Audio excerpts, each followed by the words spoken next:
So our next speaker is Jose David, Workquanza Muniz from Max Planck Institute for Biogeochemistry.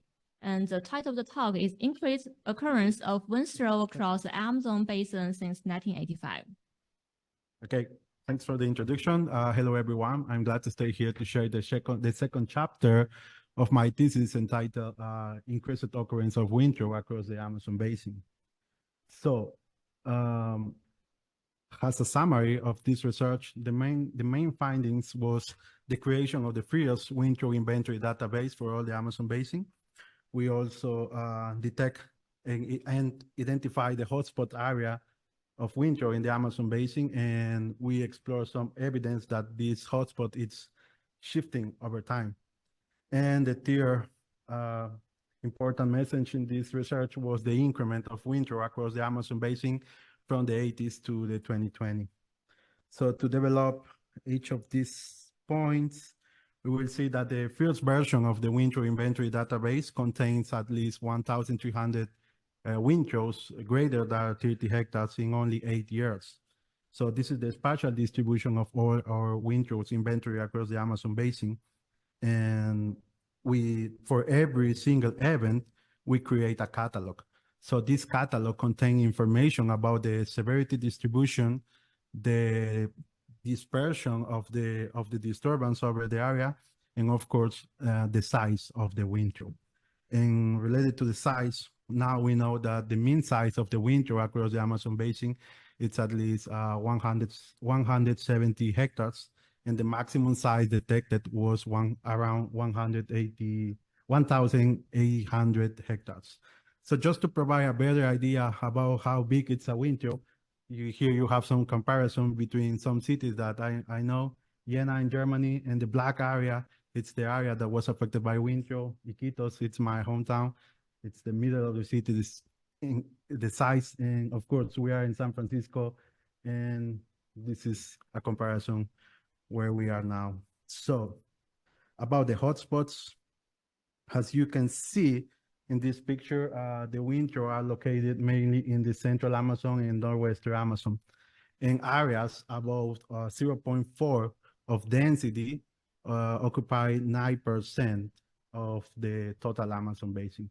And in this area are concentrated more than 34% of all the windthrows in our inventory. But this is only a snapshot. If we analyze this information in a temporal way, we will see something very interesting. In this map, we add some density plots in the margin of the map. And as you can see here, the distribution of the windthrow in the latitude way, it's at least the same during the time. But if we analyze the longitude, we will see that we have a displacement of the hotspot. So it means that these two areas are new in the time. And it happened in 2010 and 2020. And also we analyze the distribution of the mean centroid of all the windthrow by year. So it means, I don't know if it's completely clear, but here it's a yellow dot. This is the centroid in 1985. And here is the centroid for 2020. So we have some evidence that the hotspots of windthrow are moving to the west of the Amazon. And related to the increment of windthrows across the Amazon Basin, so our results in the inventory show that we have increment of windthrow from 80s to 2020. So we started counting with 50 windthrows in 1985, and now we have more than 200 windthrows currently. And this is the orange point, and the black dots show the disturbed area in the same period of time. But I know the question here is why?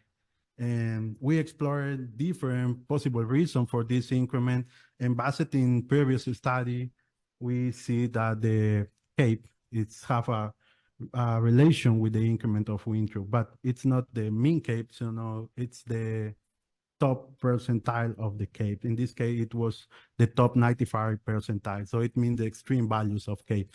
And as you can see here in the picture, it have an increment in the absolute value, and here you have some example how the windthrow distribution, the spatial distribution of the windthrow fit very well over the areas with high cape value. So that's the that's one of the most important points in this research. So what's the next with all this information? We are at least done with the update of the winter inventory database. We have now more than 4,000 windthrows inventory for 32 years for all the Amazon basin.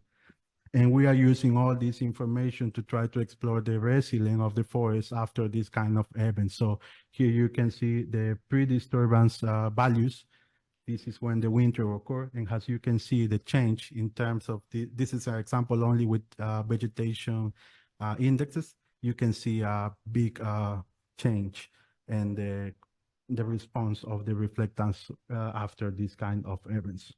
So that's all from my side. Thank you so much.